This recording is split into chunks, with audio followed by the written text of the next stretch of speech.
Samajwadi party के संस्थापक मुलायम सिंह यादव को पद्म विभूषण से सम्मानित किया गया है, जहां यह सम्मान उनके बेटे और समाजवादी पार्टी के अध्यक्ष अखिलेश यादव लेने पहुंचे थे। अब पद्म विभूषण मिलने के बाद अखिलेश यादव ने शनिवार 8 अप्रैल को इसकी तस्वीर पोस्ट की है और अपने पिता के लिए कुछ खास बातें लिखी है।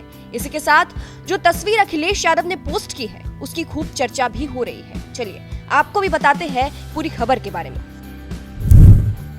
दरअसल अखिलेश यादव ने पिता को पद्म विभूषण मिलने के बाद इसकी तस्वीर पोस्ट की। इस सम्मान के साथ फोटो में एक शख्स दिखाई दे रहा है। उन्होंने पद्म विभूषण सम्मान एक बुजुर्ग के हाथों में रखा है, जिनका मुलायम सिंह यादव से काफी खास नाता रहा है। अखिलेश यादव द्वारा शेयर की गई इस पोस्ट की खूब चर्चा हो रही है।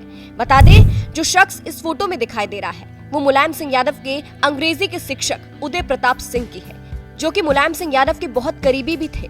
वहीं अखिलेश यादव ने इस फोटो के साथ अपने पिता को याद करते हुए कुछ पंक्तियां भी शेयर की है।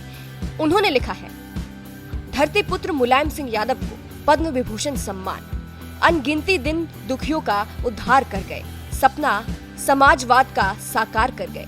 ये पद्म विभूषण तो मिला बाद में, पहले कीर्ति के सब कीर्तिमान पार कर गए।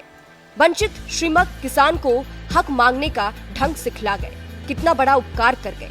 आदत थी तेज चलने की, जल्दी चले गए, जाने से पहले सबके नाम प्यार कर गए।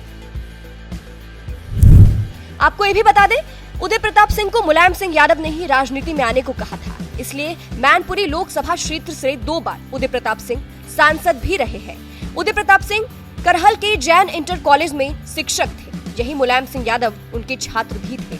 मुलायम सिंह यादव को लेकर उदय प्रताप सिंह कहते हैं, नेताजी में नेतृत्व की क्षमता बचपन से ही थी। पढ़ाई के दौरान वो भी सामाजिक आंदोलनों में हिस्सा लेते थे। मुलायम सिंह पहलवान भी रहे हैं।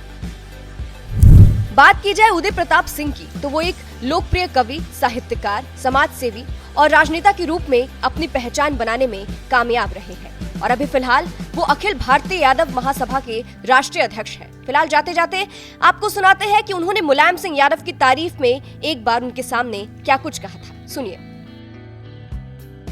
नेताजी का बड़प्पन है। ईमानदारी की बात मैं ये कहता हूँ कि मैंने नेताजी से बहुत कुछ सीखा है।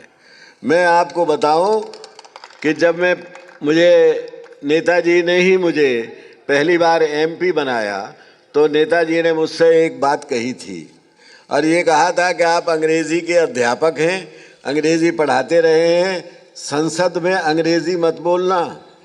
आपने जिस भाषा में वोट मांगे हैं और जिस भाषियों का आप प्रतिनिधित्व कर रहे हैं उन्हीं की भाषा बोलना। पहली बात इन्होंने हमको ये सिखाई। और दूसरी बात, उस समय तक मैं कोट पैंट पहनता था, सूट पहनता था। नेताजी ने कहा कि जनता के बीच में काम करना है तो जनता की ड्रेस पहननी है आपको। तो मैंने इन्हें अंग्रेज़ी पढ़ाई। बाद में हम दोनों ने मिलकर अंग्रेज़ी का विरोध किया और ये कहा कि अंग्रेज़ी हिंदुस्तान की भाषाओं के पीछे एक भाषा हो सकती है, लेकिन हमारी भाषाओं का नेतृत्व नहीं कर सकती। जब तक हिंदुस्तान में अंग्रेज़ी रहेगी तब तक जो हमारे संविधान का संकल्प है कि हम सबको आर्थिक और राजनीतिक और सामाजिक न्याय देंगे, वो संभव नहीं है। ये बात नेताजी ने न हमसे सिर्फ कही बल्कि हमारे साथ जाकर दक्षिण में और जहाँ पर कोई हिंदी का बात कोई नेता आज तक हिंदी की कह के बिना पत्थर खाए नहीं लौटा। वहीं नेताजी मेरे साथ जब गए थे 93 में, बल्कि मैं इनके साथ गया था, तो वहाँ के मुख्यमंत्री से भी बात हुई और वहाँ के साहित्यकारों ने इनका सम्मान किया। और इसलिए किया कि इन्होंने ये कहा कि हम यहाँ पर हिंदी थोपने नहीं आए हैं, हम आपको तमिल थोपने आप आए हैं। अंग्रेज़ी आप हटाइए, तमिल किसमें काम करिए तो हम आपको तमिल में जवाब देंगे।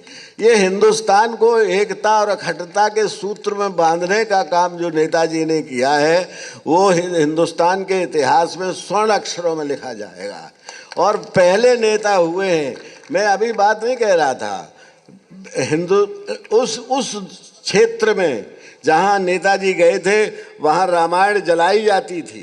वहाँ कोई राम का नाम सुनने को तैयार नहीं होता। वहाँ वो कहते हैं कि द्रविड़ जो हैं वो तो रावण के वंशज हैं या उनके वंश के हैं या उनके जात के हैं या उनके देश के हैं, तो वहाँ पर नेताजी ने हिंदी की बात कहकर और सम्मान जो प्राप्त किया वो अद्भुत है।